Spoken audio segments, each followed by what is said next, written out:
Thanks for joining us for CBN NewsWatch. I'm Mark Martin. Today, Russia's invasion of Ukraine running into problems and stalling out amid speculation that Vladimir Putin is suffering from mental issues.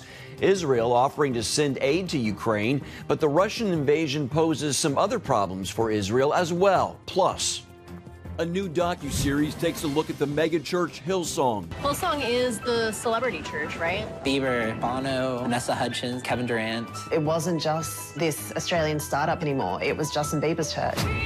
We'll hear what the series has to say and how some self-described missionaries are planting churches in Las Vegas. The overall majority of people, I guarantee you, especially if they're from the West Coast, have never had someone sit down and explain who Jesus is. We'll take a look at the impact they've had and what this movement could mean for other parts of the country. Those stories and more today on CBN NewsWatch. This is CBN NewsWatch. With more signs Russia's invasion of Ukraine is not going as well as Moscow had hoped, the two sides sat down today for talks near the border with Belarus, as 500,000 people have fled Ukraine since the fighting began. Meanwhile, there is growing speculation that something is wrong with Russian President Vladimir Putin. Dale Hurd has the story. Outgunned but determined Ukrainian troops have slowed Russia's advance, at least for now, as Russian and Ukrainian officials prepare to meet for talks. Military experts say the war in Ukraine is not going the way Vladimir Putin had planned. Stiffening resistance from Ukrainian forces and tactical blunders by Russian invasion planners could turn this into a quagmire for Moscow. The courage displayed by Ukrainian President Zelensky has rallied the world to his cause. Ukraine has so far held on to its capital, Kyiv, but with a planned Russian assault, refugees are fleeing. Faced with stiffer than expected resistance and potentially devastating sanctions, Putin ordered Russia's nuclear forces put on high alert. Former Secretary of State Condoleezza Rice warns that Putin has become delusional. This is different. He seems erratic. There is an ever-deepening delusional rendering of history. Senator Marco Rubio tweeted, "I wish I could share more, but for now I can say it's pretty obvious to many that something is off with Putin." As NATO and the European Union arm Ukraine with missiles and fighter jets, Belarus is expected to send troops into Ukraine today to fight along Russian forces. Dale Hurd, CBN News. CBN's George Thomas is on the ground in Ukraine. George, is it true that the Russian invasion has stalled? What can you tell us? Yeah, I mean, 4 days into this, clearly Russia has nothing to show for its invasion of the country. It holds no major city, and the assault against Kyiv continues. They haven't got the city surrounded by are reporting. Very concerned because places like Berdyansk and Kharkiv, there are intense fighting between Russian and Ukrainian forces going on as we speak. So while the world focuses on whether or not Russia is going to take Kyiv, in other parts of the country, in the eastern part of the country, there are fierce fights going on. And that is something that we need to continue to watch in the hours and days ahead. What about the speculation that there's something wrong with Putin? Is that realistic? Look, I think the world is trying to understand what is unfair. But to the Ukrainians, this is crystal clear. Maybe not to the West, but to the Ukrainians and those in this part of the world, they know that this has been an ambition of Vladimir Putin for a very long time. After all, he is the person who said that the greatest geopolitical catastrophe of the 20th century was the collapse of the Soviet Union. And ever since then, Putin has been trying to reconstitute the USSR and the Russian Empire. Ukrainians see this as a battle that rages in Putin's mind and heart, that he wants to take Ukraine. It's an ideological, it's a philosophical, and it is at the heart and core of Vladimir Putin. And so the West will see this as delusional, but for the Ukrainians, they see this as more ominous, that this is a man who wants to take their country because he somehow believes that Ukraine and the entire country is Russian. George, what is the mood of Ukrainians where you are? Well, it is. I mean, I spent some time this morning on the streets, and I can tell you they are united like never. We're going to be doing a story, a profile piece on Ukraine's President Zelensky. This is a man who was a comedian, an actor turned president, and he was the man for the moment. And Ukrainians are rallying behind him. There's this sense that this is a David versus Goliath battle, and they see Zelensky even more braver and stronger than David. But the nation is rallying, and people here in Lviv, they're opening up their homes to complete strangers. I've got a piece on that later on this week. Just people who are literally opening hotels, they're opening business spaces, they're opening their homes, their churches, and welcoming those who are fleeing the eastern part of the country. The UN estimates that there could be close to about 5 million refugees who flee for places like here in the western part of the country, as well as Ukraine's neighbors. Thanks again, George, for that report. Well, here in the U.S., former President Donald Trump blasted the Russian invasion of Ukraine Saturday in his speech at the Conservative Political Action Conference in Florida, and said he believed Vladimir Putin decided to invade after watching President Biden's botched withdrawal from Afghanistan. The Russian attack on Ukraine is appalling. It's an outrage and an atrocity that should never have been allowed to occur. It never would have occurred. We are praying for the proud people of Ukraine. God bless them all. God bless them all. I have no doubt that President Putin made his decision to ruthlessly attack Ukraine only after watching the pathetic withdrawal from Afghanistan, where the military was taken out first, our soldiers were killed, and American hostages plus $85 billion worth of the finest equipment anywhere in the world were left behind. The public appears to agree with President Trump. According to a new poll from the Harvard Center for American Studies, 62% of Americans believe Putin would not have acted against Ukraine if Trump was still president. And that includes 85% of Republicans and even 38% of Democrats. Turning overseas, Israeli Prime Minister Naftali Bennett says Israel is sending aid to Ukraine. But as CBN Middle East Bureau Chief Chris Mitchell reports, Israel has a security dilemma between supporting a democratic ally and depending on Russia for some of its security needs. Israeli Prime Minister Bennett says his country hopes the Russia-Ukraine war will end soon, and says Israel is praying for the citizens of Ukraine. In the next 2 days, a plane carrying 100 tons of Israeli humanitarian equipment will arrive in Ukraine for civilians who are both in the battle zones and for those who are trying to leave. Water purification kits, medical equipment, and medicines, as well as tents, blankets, sleeping bags, and other equipment that can help citizens who are away from their homes in the cold winter weather. Bennett's offer stopped short of military aid, but Israeli media reported he had offered to mediate between Ukraine and Russia. Bennett did not confirm the report, but his office said he had spoken with Russian President Vladimir Putin. International analysts warn Putin's aim goes far beyond just Ukraine. Putin, of course, wants to destroy Ukrainian sovereignty, but this is not really about Ukraine. This is about Putin trying to play out the end of the Cold War with an alternate ending. It's about expelling the United States from Europe, and changing the security architecture in Europe will have direct implications on the Middle East, but also globally. Anna Borshevskaya of the Washington Institute in Washington, D.C. says Russia's military success in the Middle East has also helped give Putin the upper hand with Ukraine.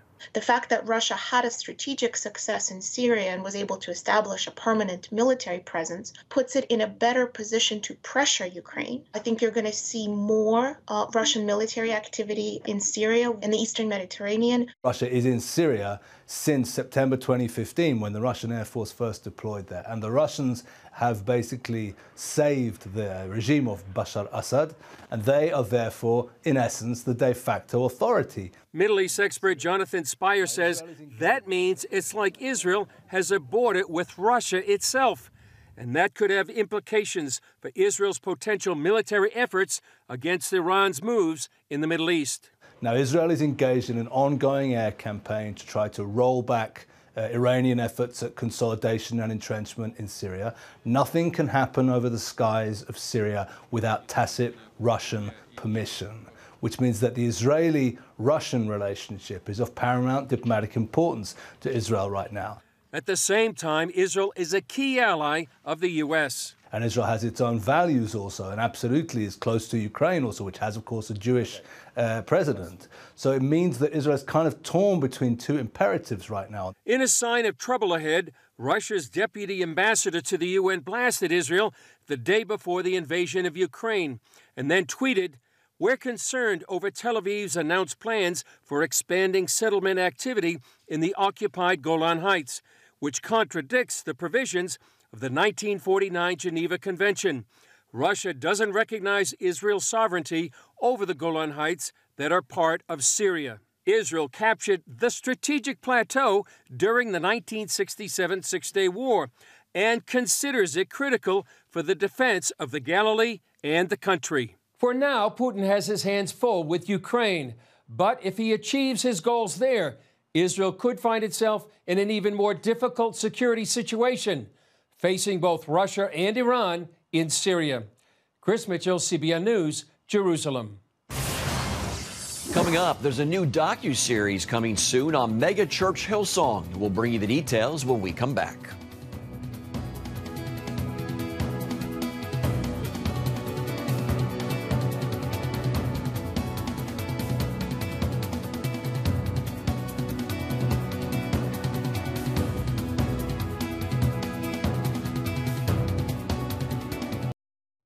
Welcome back to CBN NewsWatch. We have details of Discovery Plus releasing a trailer of a docuseries focused on the megachurch Hillsong. But first, a Finnish member of parliament is awaiting the final verdict in a frightening and alarming case. The case deals with the freedoms of speech and religion. Trey Goins-Phillips of FaithWire.com joins CBN's Ephraim Graham with more on these important stories. Trey, tell me about this incident, this Phoenician incident. Does she face... Tell me about it. What does she face if she's convicted? Yeah, it's kind of a confusing situation for us in the West because we have obviously a First Amendment, we have free speech, so it looks a little bit different than it would, for us. It looks different in Finland. So she's facing up to 2 years in prison because of her stance on sexuality, her opposition to same-sex marriage, just her view on her biblical understanding of marriage. So she's written about it before, she's tweeted about it, she's spoken about it, and these things have landed her in hot water with the government there, with police authorities in Finland. So what's incredible, we spoke with her, my colleague Billy Hallowell and I, we spoke with her at FaithWire at CBN News just a week or two ago. The video is up online right now. And she said that she faced 13 hours of interrogation for her views and had to defend it biblically. What was most incredible, Ephraim, is that she said she was joyful for the opportunity to share her faith. So it's an incredible and stunning story. Stunning indeed. There is a new trailer out now from Discovery Plus that targets the megachurch Hillsong. It's called Hillsong, a megachurch exposed.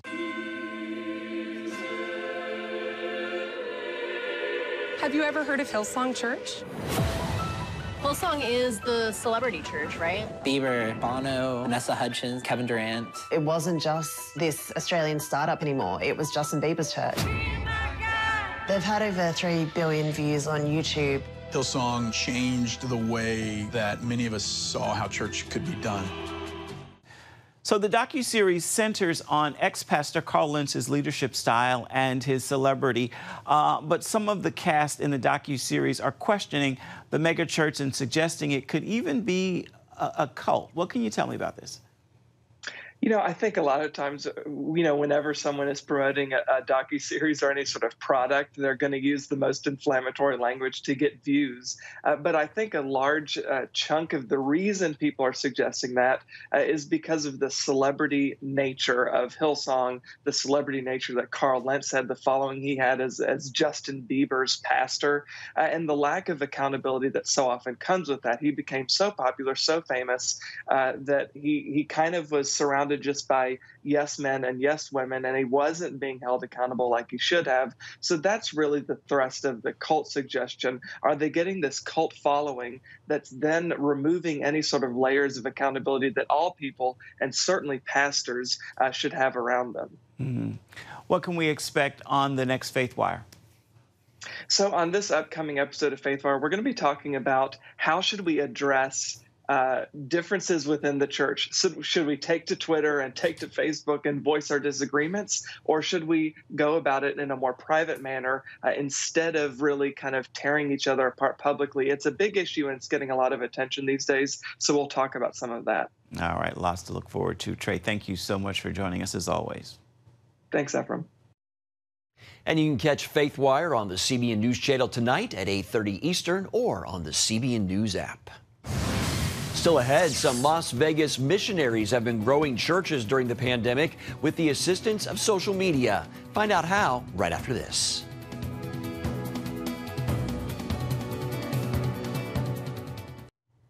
It's known as Sin City, and it holds the distinction of being one of the most unchurched cities in the country. Now that's changing. A wave of church plants is taking Las Vegas by storm, and it's being fueled by social media. Heather Sells brings us the good news. Las Vegas is one of the fastest growing cities in the U.S. and one of the most unchurched. It's why church planters here say this city is key to advancing the gospel. The overall majority of people, I guarantee you, especially if they're from the West Coast, have never had someone sit down and explain who Jesus is. Seeing themselves first as missionaries, Josh Carter and Joseph Gibbons work as Southern Baptist church planters. Their mission field, what they describe as the pre-Christian culture of Las Vegas. These are people that did not grow up around church. It doesn't fit within their norms of how to do life. That's why Carter, Gibbons, and their team hope to take what many know as Sin City for the gospel. They're planting 13 churches in this booming metropolis of 2 million. Good morning, friends. With an updated playbook that uses social media as a starting point. It literally, that is the front door for people. They're going to check you out. They're going to follow you. These church planters also rely heavily on meeting their neighbors face to face. For Gibbons and his wife, that has meant local Vegas playgrounds during the height of COVID. Really nothing was open. We have little kids, 5 and 3, and so my wife would take them out to parks and she would meet moms. That led to relationships that then moved toward a focus on the Word. For us, it's about not thinking of ourselves more highly than we ought, but getting into a posture of we all need to meet each other on the ground level of the gospel. And from there, Favor City Church began to grow right in the midst of a pandemic. When the limit of gathering was 10, we were like, great, we have 6. And so we just started to gather. Favor City is part of a wave of Southern Baptist plants that are moving the needle in the right direction. The denomination's North American Mission Board launched close to 600 in 2020, up 36% over the year before.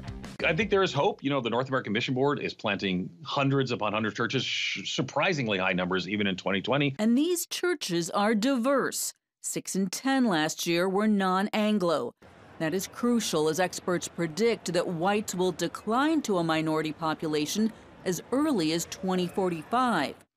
Researchers say plans like Favor City could lead the way as the church in the U.S. seeks to diversify and reverse trends, especially out west and in New England, where large numbers of people have no religious affiliation. They're also battling church closures, which outpaced openings in 2019. To keep up with these closing doors and population growth, Lifeway Research estimates that nearly 2,000 new churches must open each year. That means the call for church planters is as urgent as ever, but those in the trenches caution the work is difficult and slow. You don't necessarily magically launch a church on one day. You engage a city over a period of time. You make disciples. Favor City recently baptized a new group of believers and began services. So while it's seen as an uphill climb in this city, Gibbons says the Spirit is moving. I'm not building this thing. I'm just stewarding where God is active. Reporting in Las Vegas, Heather Sells, CBN News. Coming up, Ukrainians come together in New York to pray for their country. We'll have that story when we come back. Stay with us.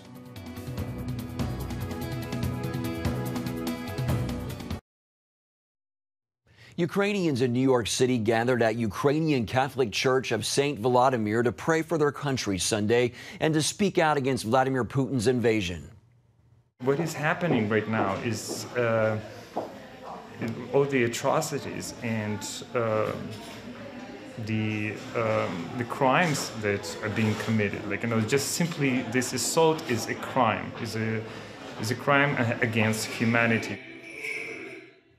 People around the world have joined Ukrainians in praying for their nation and hoping peace comes quickly. Our prayers are with the people of Ukraine. And that's it for this edition of CBN NewsWatch. Remember, you can find more of our news programs on the CBN News Channel anytime or online with cbnnews.com. Also, tell us what you think about the stories you've seen by emailing newswatch@cbn.com. Or you can talk to us on Facebook, Twitter, and Instagram. Hope you'll join us next time. Have a great day.